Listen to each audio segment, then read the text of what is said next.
Good afternoon. I can tell you exactly where you're located. And that, of course, is GEMS American Academy.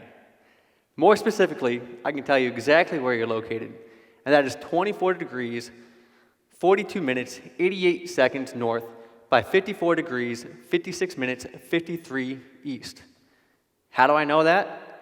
Well, thanks to a series of satellites orbiting around us and the GPS receiver in my phone, I can easily pinpoint our exact location. Now, before I continue, I'd like all of you to take out your cell phones.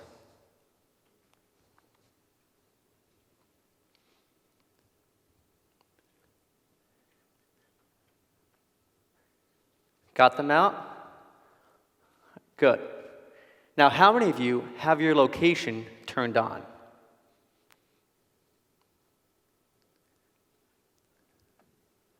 Wow, some of us out here.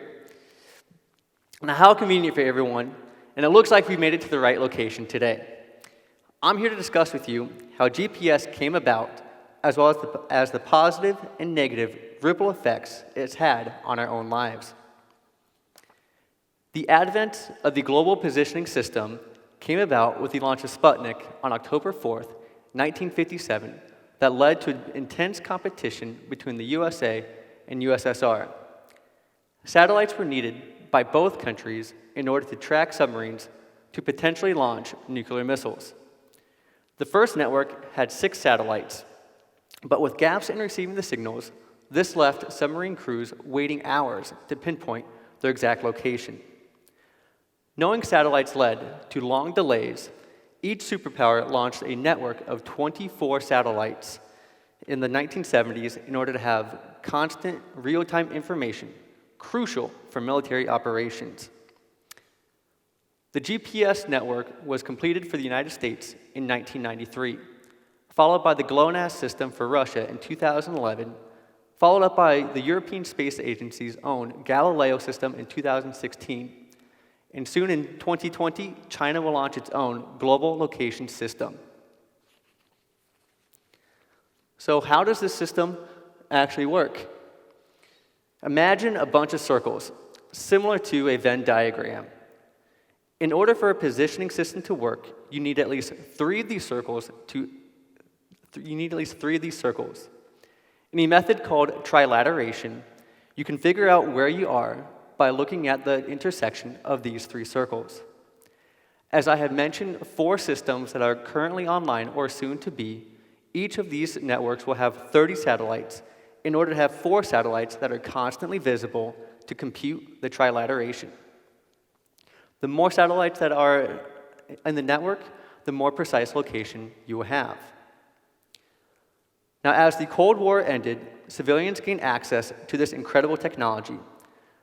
The first examples of portable civilian GPS receiver technology came in the late 1980s with the invention of the Magellan Nav 1000, which is followed up by the first mobile phone to use GPS in 1999.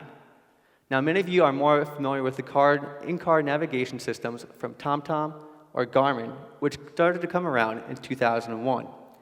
And many of the widespread use of GPS came about with the invention of the smartphone, which was utilized in 2008. Considering how the positioning networks of Europe, Russia, the United States, and soon to be China have cost billions of dollars to develop, launch, and operate, it's incredible to believe that these systems are free to use for civilians. Besides the obvious military applications these positioning systems provide, there are countless scientific uses for these systems as well.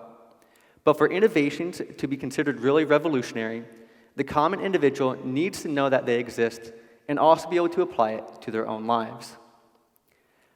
As many of you have indicated, your location is on, which has helped in obtaining food and in getting to the right destination, like here we are today. In 2018, the food delivery service was valued at $85 billion. By the year 2025, Forbes has indicated that this industry will be worth over $200 billion globally. Even in Abu Dhabi, we can see the logos of various delivery bikes such as Deliveroo, Zomato, Talabat, and Uber Eats on the streets.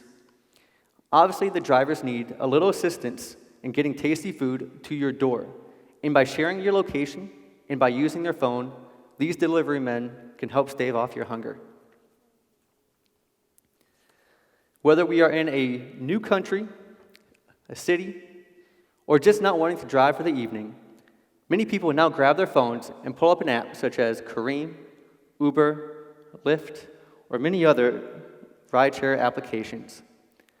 By enabling your location, you can be picked up and dropped off and follow along on your phone the entire journey. These services have greatly disrupted the taxi industry. In 2014, in New York City, rideshare applications accounted for only 8% of business travel receipts, whereas taxis were accounted for 36%. If you fast forward to 2018, these numbers have greatly changed, and rideshare apps accounted for 70% of business receipts, whereas taxi receipts were only 6%. Besides services that utilize location networks for transportation, many of us use these same networks for fitness and recreation. Just by looking at some people's wrists, you can see Apple Watches, Fitbit, or Garmin on my own wrist. The reality is, in 2019, nearly 20 million sport watches were delivered around the world, accounting for nearly $10 billion in revenue. While I recognize that not all of these watches had GPS enabled in them, the trend is that people are wanting to track their locations, track their fitness, and also see what type of patterns they can come up with while they run, swim, or cycle. Another hobby that taps into the GPS network is geocaching. This activity requires the users to input GPS coordinates into their phones or use the geocaching app in order to find pieces of paper stashed in unique locations around the world. Having these opportunities to go out allows people to get outside and interact with their environment. This allows us to see new places and witness both the human and natural wonders around us. While geocaching may not be everyone's cup of tea, most of us have probably taken pictures and wanted people to know where we took those pictures at. As you scroll through your Instagram, you can see just where the picture was taken by attaching a geotag to it. Many businesses rely on individuals to geotag their pictures while at their restaurants in order to gain new customers. Geotagging photos has helped immensely to create popularity of numerous restaurants as well as tourist destinations. While there are many incredible, easy, convenient, and profitable ways to utilize a GPS, it needs to be said that there are some issues while utilizing these services. Instagram and its geotags have been the cause of an influx of a number of tourist destinations, such as Horseshoe Bend in Arizona, which used to only attract a few thousand visitors per year. Now, Horseshoe Bend attracts almost 1.5 million people per year. Where there used to be a dirt pull-off to take in the view, viral posts have overtasked this once quiet location with busloads of people waiting to take their outstanding picture. In Kruger National Park in South Africa, park rangers have identified visitors using apps such as Latest Sightings to geotag where they have seen the latest animals. This is intended for visitors to get the opportunity to see wildlife while on safari, but inevitably, there are some poachers who use the same information to both track and kill the same animals that tourists came to take pictures of. While many of us enjoy going on holidays, such as South Africa while on safari, it can be a very exciting time for people. It's a time to get away, experience new cultures, and create lifelong memories. English footballer John Terry went away on a skiing vacation with his family and posted pictures of his trip. While he was away, someone broke into his home and robbed him of £400,000. By posting those wonderful vacation photos, homeowners invite others to break into their home knowing there's likely not anybody at home. My last issue considers who we are as people. Many people have seen the shirts, tattoos, or hashtags that not all those who wander are lost. The real problem is not many people actually wander anymore. As I've discussed the benefits of using location services, this also plunges us into the pitfalls and dangers of using our phones for our directions and losing our sense of adventure and direction. Growing up, whenever my dad was behind the wheel of a family vacation, we knew that there was a pretty good chance that we'd end up taking the scenic route. This actually means that we'd end up getting lost because my dad didn't pay attention to directions or the signs, and we ended up taking the back roads. Now, of course, we wouldn't just turn around and get right back on the road that we were supposed to be on, but by taking the back roads, we ended up finding something a little bit different and something that most people wouldn't see by driving on the highways.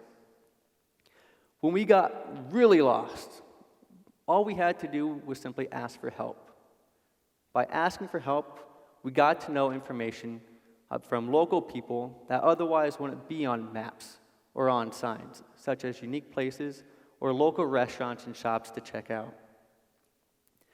Being open to not being on the fastest way to get to a destination made journeys more adventurous, as well as connected us to local knowledge of certain places. Today, we have heard of the ripple effect of GPS by understanding what that system is and how it works, positive uses of location-based services, and the dangers that can be attached to having our location always on. As more countries launch satellites to give better regional location data, there will be more apps and services that utilize this incredible free technology. My question to you is, will you have your location turned on or off? Thank you.